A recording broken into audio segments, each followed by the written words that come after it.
do on the links today down there in Louisiana.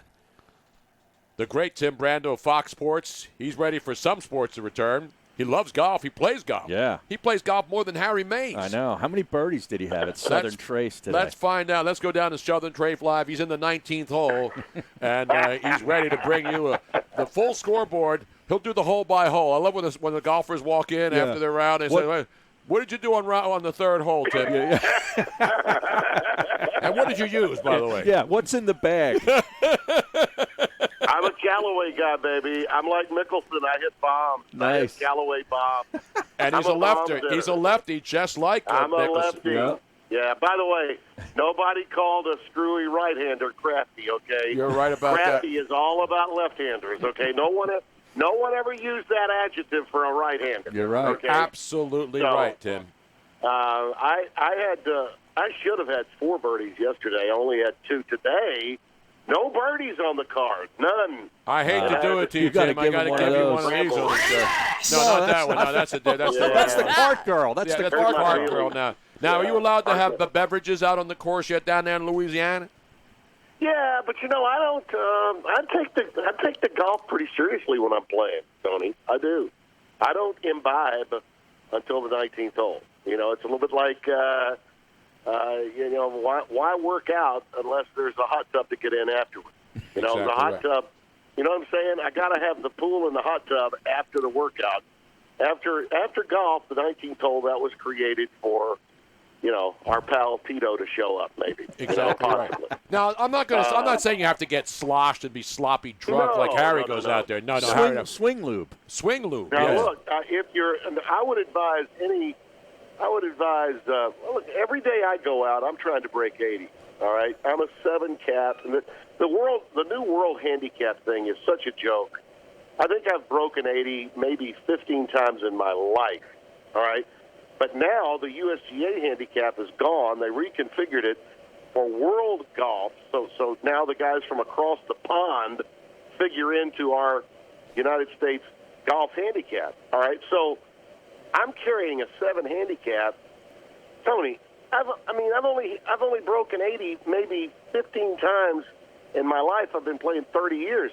There's no way I'm a 7 handicap. So if I'm playing against a guy that's a double-digit handicapper and is just looking to break 90, and we got a game going on, I'm going to get my ass killed in my wallet. I got no shot.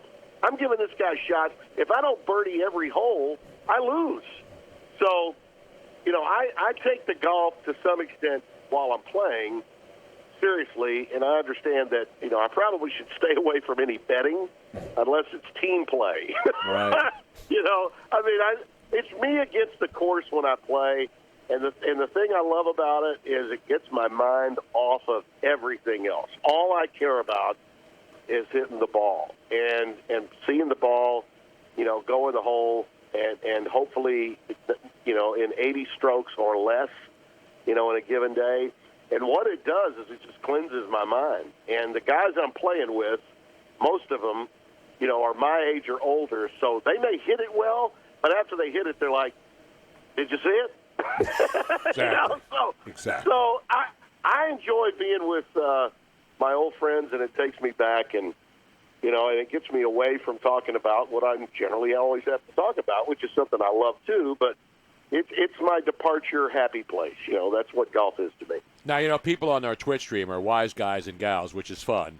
But, it's like asking a guy about his fantasy football team, the person who cares about. But I'm asking because I care, Tim, and I know you're out there.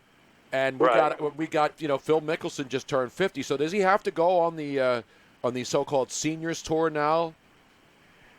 Well, I think it would be great if he did, because I think the Champions Tour, which is the new name for the Seniors Tour, I think that, a lot of those guys that are playing are guys that I really identify with, that I got to know really well on tour in the last 20 or so years as I became an avid amateur golfer, and I think it would be super if he did play more, but his game is so good, and this is true with a lot of other guys that are 50-plus, that just, don't. Davis Love still can knock the ball a long way, and if he makes some putts in a given weekend, Tom Watson, look what he did gosh, almost won the British Open 10 years he ago. Almost won. I mean, if he gets up and down, he wins the Open at, what was he? I'm trying to remember how old was he? 59? I think he's 59. I think you're right. 59. Yeah. He was 59 at the time, and so if you still have that kind of game, why would you play exclusively just on the Champions Tour? Their purses are half the amount of the regular tour. I think what Phil will likely do, because he's so charismatic and he's just sort of an off-the-wall character, I think he will do TV when he's not playing, or if he's even playing part-time, I think he'll do some TV, which could make for a lot of fun because I think he's a charismatic guy. I think he still wants to win a U.S. Open really badly, and this place this year, they're going to play it without fans, but they're also going to be playing it at a course that he has some history with. It'd be fun to see if he could have that kind of miraculous win at this stage of his career to complete the Grand Slam. But I think his future now is likely headed to television, and I think it'll be television will be better for it. I think it will help golf a great deal. I don't know about you, but the best thing I've seen on TV sports-wise to this point was Phil and Tiger and Brady and Peyton Manning. Yep. That's the best sporting event I've seen so far, across the board. With apologies to my friends in NASCAR and to the first event on the PGA Tour, which was enjoyable to watch. To me, that was the most compelling thing. It came at the time when we saw that event, and it was raining, and you knew what they were going through. You were captivated by it. Even if you weren't a golfer, you were captivated by that particular event, and I hope they continue doing it. All right, enough about golf. Now let's talk about college. I want to mention, because I'm tired of all this cancel culture stuff, but it's Right. overwhelming us every day. And then you see Mike Gundy there, and you're obviously a big college football guy as well.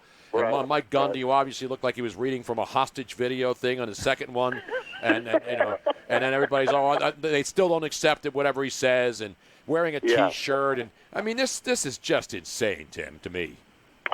It is. Let's not forget I think it was the guy that was cleaning the fish that posted the original tweet, right? It's like, I don't know about you. If you've ever been fishing and you got fish guts, you're probably going to wear a shirt that's not necessarily one you want to keep. Exactly. That's exactly what Robin and I said. That's what I do when I go out. It's bloody when I go out there, man. Yeah. You wear your crappiest clothes. I'm throwing chum it's overboard. The kind of shirt, it's the shirt that I would wear if my wife were pouring dye on my hair. Honey, you want to keep your shirt on? Yeah, I really don't care about this one. Exactly. But that's not even the point. I mean, the fact is, then he has to say, I didn't know that OAN is anti. Yeah. Come on, people. I mean, if he wore a CNN shirt or any other news organization or New York Times T-shirt, would anybody go crazy? Nobody even knows what OAN is. Right. I do think, here's the deal, and this is where I'll draw the line and say that he is definitely in need of some public relations 101 work with some people close, near, and dear to him, people that care about his well-being and his long-term future, okay? When you get into your 50s, and listen, Tony, you've been there. When you're doing daily radio, you can step in it sometimes without even realizing how far you're going to sink. I mean, It can happen. I mean, we've both been there. I've been under siege by people that want to take you out and ruin you for life, all right? Those people exist. And now, they're not in mainstream media, but they're in media, and they want to bring you down. And if they can get one or two mainstreamers to follow up, then they will take you down and will ruin you, and you and your family for life. That can happen. Here's what I think he has to be more aware of, and this is where the mistake is made. Forget about his political lean, although I know Mike well enough to know that he does lean to the right. All right, I don't think he's radical right, but I definitely think he's a conservative. And what he needed to be aware of and understanding of in his position, all right, if anyone, it's like going into a bar, Tony, and somebody's saying, "Hey, let's take a selfie," and you've got you've got a bottle of schnapps in your hand. Now, I know that always happens. Though. Okay, I don't hide it. I mean, if I have a cocktail and somebody comes into a bar, right. The only thing I get criticized for is if my vodka cran has too much cranberry, yeah. and then they'll say, "Man, that's a bad bartender. You got a weak pour there." Yeah. You know what I mean? Harry Mays wouldn't drink that. I've been in those situations before, and I'm going to put the booze away. All right, I've got to get that out of the shot. No, I hear you. So I do that. What he needed to be aware of, it's self-awareness, Tony. It's just self-awareness. He's got to know that he's the head coach of the program, and he's making, other than maybe Lincoln Riley, more money than any other person in the state of Oklahoma. He's making more money, and he's a leader of a college football program that's made up of at least 70% of its makeup being African American. So he needs to be aware of the consequences that can come from this fringe, we'll call it this, all right? And I don't watch the network. I know it's a streaming, conservative, fringe network, all right? That's what it is. There had to be blowback. Now, here's the point that does get lost. If he had tweeted it, all right, not the guy that was cleaning the fish and was with him on the fishing expedition. At the very least, he should have said, "Hey, you're not going to post this, are you? Because if you are, right, I got a problem with it. I'm wearing a shirt that I probably shouldn't be wearing. Or let me change shirts." But the bottom line is he's got to be aware of the impact of and the consequences of being seen in that shirt. That's the lesson that he has to learn from this. And also a lesson of listening, which I do believe is taking place. I applaud the kid for, not only what he said or how he did it, but the way he came back with his coach. And he was the first to apologize, not Mike. He apologized in that first tweet that they put out. So, I think maybe the listening is taking place. The problem, as is always the case whenever you and I have these conversations about political correctness or lack thereof, it's the blowback that bothers you more than the actual incident. Exactly. The blowback is what pisses you off. It's like, can we just stop and move on? He apologized the second. So you got a problem now because you thought his eye contact was too good because he had a teleprompter? Shut the hell up. All right? Right. Who among anyone in the media or anyone in the public eye who wants to be sincere in making a statement when a teleprompter was available didn't use that teleprompter? Please. Just stop. And the other thing is that the other bigger problem to me is, problem. what difference does it make what shirt he wears? He's not like the governor of Georgia who wore blackface and had a KKK hood on. Or Virginia. I mean, come on. Virginia, what did I say? Georgia. I'm sorry, Virginia governor. I can understand a little bit about what Tim is saying is that anybody that's in the public eye now, if you have an image of yourself out there, you are kind of a walking billboard. Yeah. So when you're wearing something... And people are looking to cut you down. Yeah, you know so there is that awareness that you have to understand. Listen, Tony, when you're on the national platform to the extent that he is, all right, and by the way, this is true not just for football coaches, but broadcasters too. All right, if I go in and do a game with Washington and Washington State, and I'm wearing a purple tie, I'm crucified before I even start to say 1st and 10. Right. I've got to be aware of the fact that Washington's colors are purple. I can't be pissing off everybody in Pullman. You can't do that in the Palouse, Tim. You know better than that up in the Palouse. But I mean, it is. It's just the world we live in today, and all of us, I think, have to come to terms with it. I'm all for listening, and I've got no problem with that young man looking at that picture and being offended by it. And the fact that Chuba Hubbard said what he did, and it led to some conversation taking place, I'm all good with that. But what happens? Well, the media comes out and they begin betting on it. Well, he did the I'm a man rant back when he turned 40. Mm-hmm. Oh, he was the first guy that said when COVID came out, I want my guys here in May. he has a history of being over the. Shut the hell up. Yeah, we love these guys when they talk, and then when they say something we don't like, we no longer like them. We love guys who are outspoken, and then he wears. He didn't even say anything. He wore a T-shirt, and now all of a sudden we got to cancel him. He should never coach again. That's the insanity, and the people who defend this just are absolutely lapdogs for any political party. I'm not a lapdog for any political party. I despise all of them. Dabo Swinney has been under a little bit of fire for the way he's handled the whole Of course it is. Everybody's under fire. Yeah. It used to be back in the day when you were in Alabama and you lose a game, they come out to your house and try to burn it down. Now they want to burn your house down if you wear a T-shirt, for God's sake. Well, the reality is we're on the edge, it seems, every stinking day. And honestly, Tony, that's why I've taken to the course, and I try as best I can not to watch one damn bit of cable news. And sadly, and this is the really difficult part, we're also in the middle of a pandemic that's taken sports away from us, live sports away from us. And when I turn to our old friends at the Worldwide Leader there, and all I hear is the rhetoric supporting why the Players Association really can't justify coming to terms with Major League Baseball. And, oh, by the way, Major League Baseball's commission. What's worse in our country today, given everything that's going on with our economy, billionaire owners or millionaire players having issues with revenue sharing? Are you kidding me? You think that lands on America's front doorstep in a good way? Please. You're out of your minds. In the immortal words of Beano Cook, baseball for free for the Iranian hostages in 1980?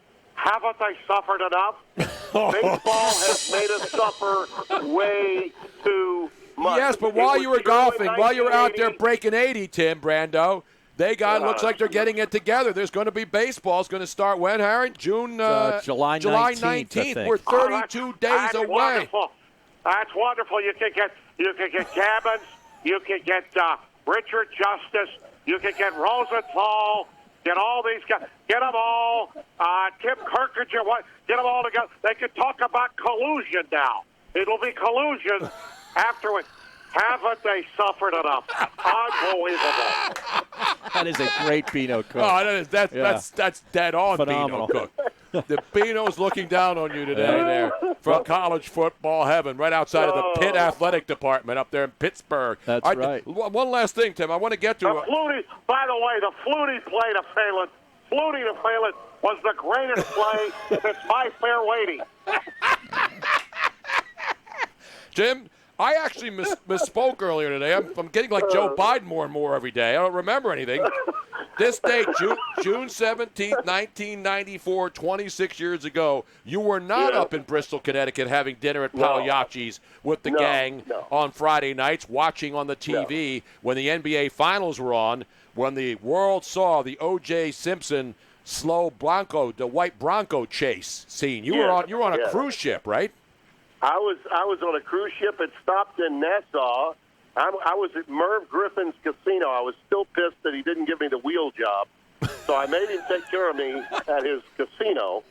And I took my wife on one of those 6-day trips. We stopped and we went into his Crystal Palace or whatever the hell it was, and we were doing well at the blackjack table. And everybody that was on our boat, we've got these tickets that came automatically with the trip, right? Mm-hmm. And they're like, all right, it's time for the show to start. And we're like, well, anyway, we got the NBA Finals going on here. I'm seeing, I got the game. I got Akeem Olajuwon and Patrick Ewing in this corner, squeezed into the corner, and I'm watching O.J. and Al Cowens go down the 405, and nobody wants to leave. Nobody wants to leave. It was, you talk about the first sign of soap opera and a surreal culture hitting us. That is a seminal moment I don't think any of us will ever forget. I guess we shouldn't be surprised how screwed up we are now, knowing that it was 26 years ago that we were going through that crap. Unbelievable. Yeah. No, I agree. So that was surreal. I was gone from Pagliacci's. I had been run from Bristol by that time. I was gone by that time. I missed that. I was gone from Bristol at the end of '93. So I knew it was in that wheelhouse area there, because everything's because we had John Sterling on earlier, and that was 94 was the summer of the baseball strike, and he came up to Bristol to do radio with us because he was out of work, and we just had him on again today, and we told him that it looks like there's going to be baseball, so he's excited, because 81, he's going to be 82 on the 4th of July, and he still wants to do play-by-play of the Yankees, and that's great. Hey, why wouldn't he? By the way, the 82 is the new 62, isn't it? Absolutely. Right? So 64, which is where, hell, I'm 44. I don't even need blue pills. Are you kidding me? I'm fine. I'm good. That's because you got that good living down there in the bayou. You got that the Cajun chef Justin Wilson out there, and you get that andouille, and then you get down there. The hot boudin and the cold kush, and late at night, you got to push. Exactly right, man. Down there with the crawfish. Now, when was the last time you put up a nice big pot of fresh crawfish in there? You get them babies boiling in there with the steam. Oh, we had about 2 weeks ago. Crawfish season's come to an end, but we squeezed some in about 2 or 3 weeks ago. We did. You're not getting this kind of full coverage from down in the bayou. We need to come visit. I have not had a good crawfish boil in forever. We just had one last summer at my son's house. They came out of the ground in Maryland. I didn't even know there were crawfish in Maryland. All right. I got to ask you guys because I know that Bruno, you normally listen to those who tell you about certain cultures when it comes to food. All right, you've had crawfish. I know you've had. Yes. Have you sucked the heads? Absolutely. When you had the crawfish? Absolutely. Good. You got to, because if you don't suck the heads, then you're not eating the crawfish. All right. Those membranes and all that stuff that's inside, that just makes it so good. If you're not sucking the heads, then you're not really eating the crawfish. That pretty much. There's no better way to end a segment like this than with the sucking of the head of the crawfish, Harry. Have you ever sucked a crawdad, Harry? Never. No, I have come not. On, Harry. Really? Well, you haven't lived. Come on, Harry. You haven't lived. And by the way, people wonder why Southern women have wonderful skin. It's because of the humidity. Yeah. And it's because of the crawfish. It's because of the I mean, if you're you have the potatoes that are so hot to go along with the corn on the cob. Throw some good andouille sausage in there with it. Oh, my And you know what God. else is the best is the garlic, the whole cloves that have been boiling, and then you squeeze that ooey gooey garlic out onto fresh bread. Oh, come on. Now you're making me hungry. Wow. You're killing me over here. Yeah. You're killing me. Listen, that's we have more festivals in Louisiana than any other state. We got the crawfish, we got the Ponchatoula Shrimp Festival, we got the Peach Festival. We got we have more women that win beauty pageants based on festivals that are held at every one of. They have beauty pageants at every one of these festivals. All right, it's a little bit like Ole Miss co-eds. We talk about they don't just redshirt football players, but they redshirt Miss Americas at Ole Miss. Yes, they do. Yes, Same they in do. Louisiana. Well, she's Miss Ponchatoula Strawberry Festival. Miss Ruston. She's Miss Dry Prong Cut Off Sausage Festival. You just keep those damn Confederate flags off the pot, though. Keep the Confederate flags off the big pot there, Tim. Tony, we have towns literally named. That's where Orgeron's from. He and Aber are from Cut Off, Louisiana. Wow. Louisiana. What other state can give you Dry Prong and Cut Off in the same state? I mean, why would you want to live anywhere else? I could listen to Coach O talk all night, absolutely. too. Absolutely. He's awesome. We're going to get on in there. Let me tell you about being Alabama. It's all the recruit. We're going to out recruit their ass. We're going to beat their ass. We're here to stay. One heartbeat, one team. Go Tigers. Go Tigers. Yeah, he always ends everything with Go Tigers. Ladies and gentlemen, you're not getting this breakdown anywhere else. You're not getting this on anywhere, actually. on Get Up. Get up, get down, Anywhere. get around. The great Tim Brando, he still has a lot left in the tank after another 18-hole excursion. Off the tee today, my initial drive in my head on my first tee shot. I'm hearing Harry Carey. There's a drive. It might be. It is. Holy cow! It's out of here. But he's got a foul mouth. Steve Stone. He's got a foul mouth.